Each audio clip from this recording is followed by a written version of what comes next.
प्रयागराज महाकुंभ में मौनी अमावस्या के अवसर पर करीब 14 से 15 करोड़ श्रद्धालु कुंभ में स्नान करने के लिए पहुंच चुके थे और भगदड़ के बाद शांतिपूर्वक स्नान किया है। सीएम योगी आदित्यनाथ, उनकी सरकार और प्रशासन पूरी तरह संवेदनशील एवं सजग है। उन्होंने इतनी भीड़ को कंट्रोल किया हुआ है। भगदड़ में एक पुलिस अधिकारी समेत 30 श्रद्धालुओं की मौत हो गई है। करीब 60 लोग घायल हुए हैं, जो दुखद है, लेकिन एक सच ये भी है कि इसके बाद स्थिति नियंत्रण में है और अमृत स्नान का सिलसिला जारी है। मृतकों के परिजनों को प्रदेश सरकार ने 25-25 लाख रुपए देने की घोषणा की है।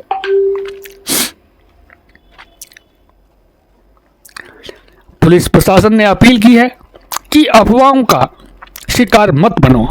ये आपका अपना महाकुंभ है। प्रशासन का सहयोग करिए, अफवाहों को रोकिए, ताकि मीडिया और लाशों पर राजनीति की कोशिश कर रहे गिद्ध दृष्टि लगाए राजनेताओं के सनातनी विरोधी एजेंट को ध्वस्त किया जा सके। कुंभ हादसे से करीब 1 घंटा पहले प्रयागराज मंडल के कमिश्नर वीवी पंत को यह अंदेशा हो गया था कि जितने लोग संगम की रेती पर रात भर सो रहे हैं, यह लोग दुर्घटना का शिकार हो सकते हैं। इसके बावजूद भी श्रद्धालु मौनी अमावस्या में सबसे पहले नहाने के लिए रात से ही आकर संगम की रेती पर जहां स्थान मिला वहीं सो गए। कमिश्नर वीवी पंत खुद, जो एक IAS अफसर हैं, लाउड स्पीकर से ऐलान करते रहे कि आप लोग उठिए, स्नान करिए और यहाँ से रवाना हो जाइए। इस दुर्घटना की शुरुआत इसी वजह से हुई जब सोए हुए व्यक्ति से टकराकर एक व्यक्ति नीचे गिरा और फिर उसके पीछे वाला नीचे गिरा, फिर लोग गिरते गए और भगदड़ मच गई। सीएम योगी आदित्य के आंसू बता रहे हैं कि प्रयागराज हादसे में उन्हें कितनी पीड़ा पहुंची है। एक पुलिस अफसर समेत 30 लोगों की मौत हुई है, 60 लोग घायल हुए हैं। स्थिति को पूरी तरह से कंट्रोल कर लिया गया है। रात में ही घायलों को चिकित्सा सुविधा दी गई। भविष्य में दोबारा इस तरह की घटना ना हो, उसके लिए सीएम योगी लगातार हाई लेवल की मीटिंग कर रहे हैं। खुद मुख्यमंत्री नरेंद्र मोदी और गृह मंत्री अमित शाह जी ने भी न सिर्फ योगी से बात की है, बल्कि उन्हें सेना की अतिरिक्त टुकड़ियों को भी रवाना करने का आश्वासन दिया है। व्यवस्था को और भी वैज्ञानिक तरीके से अपनाया जा रहा है। अब आने वाले रास्ते और जाने वाले रास्ते अलग अलग कर दिए गए हैं। बैरिकेडिंग मजबूत और लंबी बना दी गई हैं। VIP स्नान पूरी तरह बंद कर दिया गया है। तीर्थ यात्रा और पर्यटन दोनों अलग अलग होते हैं। तीर्थ यात्रा में श्रद्धालु कष्ट सहकर भी आनंदित होता है। पर्यटन वाला व्यक्ति सुख सुविधा लेना चाहता है। महाकुंभ मेला क्षेत्र में भगदड़ को लेकर धर्मद्रोहियों द्वारा अफवाह फैलाने के भी आउटपुट मिले हैं। कृपया ऐसे लोगों से सावधान रहें। संगम घाट पर मेला प्रशासन ने स्थिति को अपने नियंत्रण में ले लिया है। सब ठीक ठाक है, अच्छे से स्नान भी कर रहे हैं। जनपद गाजीपुर के यूपी पुलिस के सब इंस्पेक्टर अंजनी कुमार राय हैं, जो भगदड़ से वीर गति को प्राप्त हो गए हैं। उन्होंने भगदड़ रोकने की हर संभव कोशिश की, सैकड़ों लोगों की जान बचाई, लेकिन खुद वे अपनी जान नहीं बचा सके। भगदड़ उच्च स्तर की थी, फिर भी इन्होंने मैदान छोड़कर खुद को बचाने की जगह भीड़ को नियंत्रित करने की पूरी कोशिश की और अपना फर्ज निभाते हुए ये शहीद हो गए। महाकुंभ में भगदड़ से 30 श्रद्धालुओं की जान गई है, जिससे पूरा देश शोक में है। महाकुंभ में मौनी अमावस्या के शुभ अवसर पर तीर्थराज संगम पर उमड़े जन सागर ने इतिहास के सभी कीर्तिमानों को तोड़ दिया है। प्रयागराज में इस समय 14 से 15 करोड़ श्रद्धालु पहुंचे हैं और भगदड़ के बाद शांतिपूर्वक स्नान कर रहे हैं। नागा सन्यासी अपने सनातन धर्म के लिए सर्वस्व त्याग देते हैं। महाकुंभ 2025 में पहले अमृत स्नान यह उनका एकमात्र अधिकार होता है, लेकिन प्रयागराज की दुर्घटना को देखते हुए उन्होंने पहले कुंभ स्नान का अधिकार भी त्याग दिया और अपना परंपरागत मार्ग आम भक्तों के लिए खोल दिया है। घटना दुखद है, मर्माहत करने वाला है।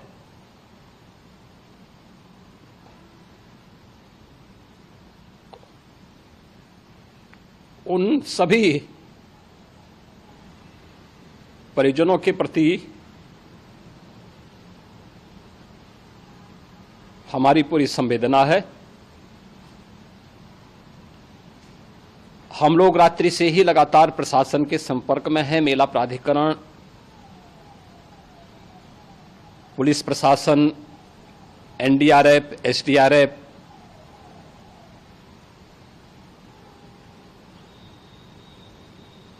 और भी अन्य जितने भी व्यवस्थाएं हो सकती थी उन सबको वहां पर तैनात किया गया है। मैं महाकुंभ में जो दुखद हादसा हुआ है उस हादसे में हमें कुछ पुण्यात्माओं को खोना पड़ा है। कई लोगों को चोटें भी आई हैं। मैं प्रभावित परिवारों के प्रति संवेदना व्यक्त करता हूं और घायलों के जल्द स्वस्थ होने की कामना करता हूं। मैं यूपी सरकार के साथ निरंतर संपर्क में हूं। मौनी अमावस्या की वजह से करोड़ों श्रद्धालु आज वहां पहुंचे हुए हैं। कुछ समय के लिए स्नान की प्रक्रिया में रुकावटें आई थी, लेकिन अब कई घंटों से सुचारू रूप से यात्री स्नान कर रहे हैं।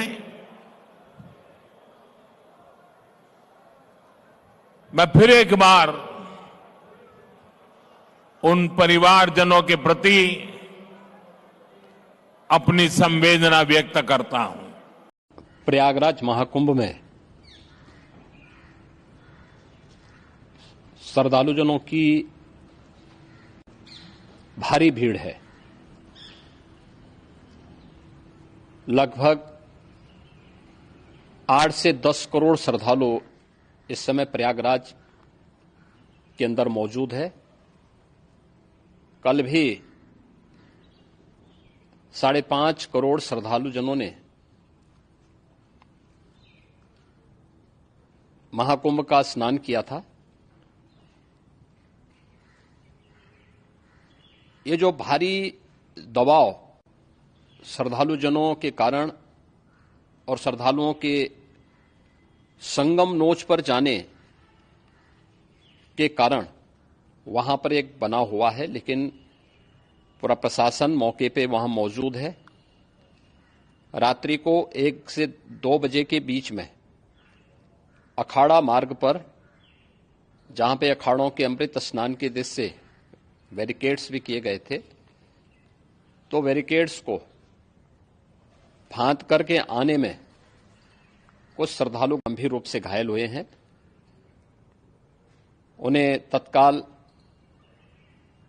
हॉस्पिटल में पहुंचा करके उपचार आदि की व्यवस्था उनके लिए की गई है। उनमें से कुछ श्रद्धालु गंभीर रूप से घायल हैं।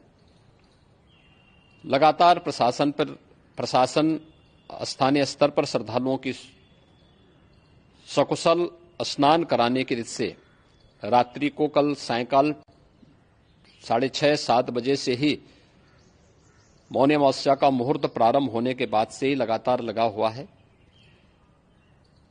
प्रयागराज में महाकुंभ में श्रद्धालुजनों के सकुशल स्नान करने,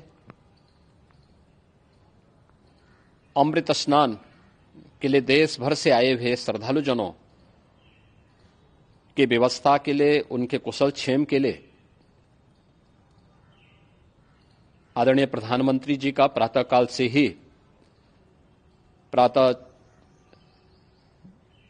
से ही उनके लगभग 4 बार प्रधानमंत्री जी ने हालचाल लिया है। माननीय गृह मंत्री जी ने, माननीय राष्ट्रीय अध्यक्ष भारतीय जनता पार्टी श्री जेपी नड्डा जी ने, माननीय गृह मंत्री श्री अमित शाह जी ने भी, और प्रदेश की माननीय राज्यपाल श्रीमती आनंदीबेन पटेल जी ने भी लगातार जानकारी लेकर के सभी के कुशल क्षेम और सकुशल स्नान कराने के बारे में निरंतर रिपोर्ट ले रहे हैं। हम लोगों की प्रातःकाल से ही श्रद्धालुजन जो भी आए हैं वे स्नान कर सकें, इसके लिए यहां पे उच्च स्तरीय बैठक भी चल रही है, जिसमें मुख्य सचिव भी हैं, डीजीपी हैं, प्रमुख सचिव गृह हैं, मुख्यमंत्री कार्यालय के अपर मुख्य सचिव के साथ साथ एडीजी लॉ एंड ऑर्डर के साथ साथ अन्य वरिष्ठ अधिकारीगण मौजूद हैं। प्रयागराज में हालात वर्तमान में नियंत्रण में हैं, लेकिन भीड़ का दबाव बहुत बना हुआ है। अखाड़ा परिषद से जुड़े हुए पदाधिकारियों के साथ मैंने स्वयं भी बातचीत की है। आचार्य महामंडलेश्वरों से भी, पूज्य संतों के साथ भी मेरी बातचीत हुई है, और पूज्य संतों ने बड़ी ही विनम्रता के साथ इस बात को कहा है कि नहीं, श्रद्धालु जन पहले स्नान करेंगे और फिर जब उनका दबाव कुछ कम होगा और वे सकुशल वहां से निकल जाएंगे, तब हम लोग स्नान करने के लिए संगम की तरफ जाएंगे। अभी पहले श्रद्धालु जनों को, चूंकि देश भर से आए हैं, तो इसके लिए उन्हें सभी अखाड़े इसके लिए सहमत हैं और सभी लोग इस व्यवस्था के साथ जुड़े हुए हैं। लगातार इस दिशा में हम लोगों का प्रयास है कि जो अब तक प्रातः काल से ही आपने देखा होगा, कल मैंने बताया कि कल लगभग 5.5 करोड़ श्रद्धालु कल महाकुंभ का स्नान किए हैं, और आज प्रातः काल तक लगभग 8:30 बजे तक 3 करोड़ से अधिक श्रद्धालु स्नान कर चुके हैं, और ये लगातार जारी है। लेकिन संगम नोच पर, अखाड़ा मार्ग पर, नागवासुकी मार्ग पर लगातार दबाव बना हुआ है, और वहां पर श्रद्धालुजनों की सुविधा के लिए भी हर प्रकार की वहां पर प्रशासन पूरी मुस्तैदी के साथ लगा हुआ है। और इसीलिए मेरी अपील है पूरे प्रदेशवासियों से, पूरे देशवासियों से, और सभी श्रद्धालुओं से भी, सभी पूज्य संतों से भी, कि अफवाह पर कोई ध्यान न दें, संयम से काम लें। ये सब आयोजन सभी लोगों का है। प्रशासन उनकी सेवा के लिए पूरी तत्परता के साथ लगा हुआ है। केंद्र और राज्य सरकार पूरी मजबूती के साथ वहां पर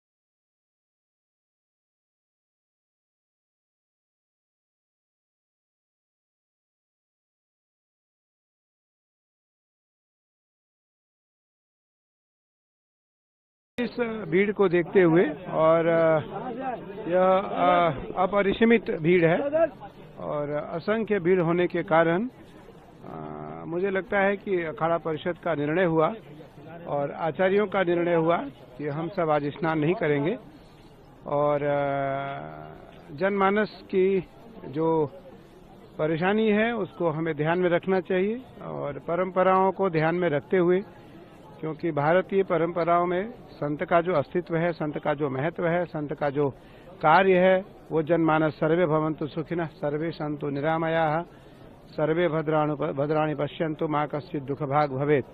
हम सभी को भद्र देखें, सभी के बारे में भद्र सुने, सभी के बारे में भद्र सोचें, उसको ध्यान में रखते हुए आज इस स्नान को वर्जित किया गया। इस स्नान को हमने स्नान करने से स्वयं को रोका और सभी अखाड़ों ने स्वीकृति दी और सब अखाड़ों ने इसको स्वीकार किया। तो हम बसंत पंचमी का स्नान धूमधाम से करेंगे। देखिए, बहुत बड़ी संख्या में भीड़ आज मौनी अमावस्या पे सुबह से ही आई है और हमारा अनुमान है कि आज 10 करोड़ से आंकड़ा पार जो है वो होगा भीड़ का। और सभी आसपास के जिलों से, दूर के जिलों से भीड़ आई है। हम लोग पूरे रात शाम से ही सारे हमारे अधिकारी भीड़ नियंत्रण में लगे हुए हैं। और आप देख सकते हैं, यहाँ पे भी देख सकते हैं, संगम घाट है और इसमें जो है वो काफी भरे हुए घाट, विभिन्न घाट चल रहे हैं और लोग सकुशल स्नान कर रहे हैं। सर, ये अखाड़ों के आने की क्या सूचना है, क्या कुछ है और इंतजाम आपने, जैसे हमने देखा आपने अखाड़ा के लिए जो पार्किंग है वो स्थल और जो स्नान के स्थल है संगम वाला, वो दोनों घाट भी खाली करवा लिए तकरीबन। देखिए, सुबह चूंकि काफी भीड़ का प्रेशर था तो इसलिए विभिन्न अखाड़ों ने हम लोगों से ये कहा था कि आप लोग अभी जनता के भीड़ प्रबंधन पे ध्यान दें और हम लोग बाद में स्नान पर विचार कर लेंगे। तो अब चूंकि भीड़ नियंत्रण में है तो हम लोगों ने अपने जो तैयारी हैं वो पूरी कर ली है। अखाड़ा मार्ग हमारा रेडी है, अखाड़ा घाट हमारा रेडी है और पूरा एरिया सैनिटाइज्ड है। तो हम लोगों ने अखाड़ों को ये बात पहुंचा दी है। अभी कुछ देर में जो है वो स्नान के लिए आएंगे। सूचना आई है कि वो आ रहे हैं स्नान करने। अब स्नान होना चाहिए, हम लोगों को उम्मीद है। हम लोगों ने पूरी अपनी तैयारी की सूचना उन्हें दे दी है, तो स्नान होना चाहिए। सुबह के टाइम पे काफी ज्यादा एम्बुलेंस गई थी, काफी लोग घायल हुए थे, क्या कुछ? देखिए, आधिकारिक रूप से मैं अभी नहीं बता पाऊंगा क्योंकि अभी हम लोग भीड़ नियंत्रण में लगे हुए हैं और प्राइमरी जो केयर है उसमें लगे हुए हैं। आधिकारिक रूप से आपको बाद में इसकी सूचना दे दूंगा। घायलों का इलाज चल रहा है। हुआ कि स्नान करते हुए चर्चा जरूर किया जाए। तो सबसे पहले भाई साहब से ही मेरा मन है कि पूछूं कि भाई साहब हम लोग है कौन सी यहाँ स्नान करते हैं? हम सनातनी हिंदू हैं। भाई साहब हम लोग है कौन? सनातनी हिंदू। और आप दीदी क्या कहिए भाई साहब? कट्टर सनातनी हिंदू हैं। और भाई साहब आप भी बताइए। बिल्कुल सनातनी हिंदू। मैं ये समझना चाह रहा हूँ कि जब गंगा में स्नान करने वाला प्रत्येक सनातनी हिंदू है तो आखिरकार जातियों में बांटने की जरूरत क्या है? ओम नमः शिवाय, ओम नमः शिवाय, ओम नमः शिवाय, ओम नमः शिवाय, ओम नमः शिवाय, ओम नमः शिवाय, ओम नमः शिवाय, ओम नमः शिवाय।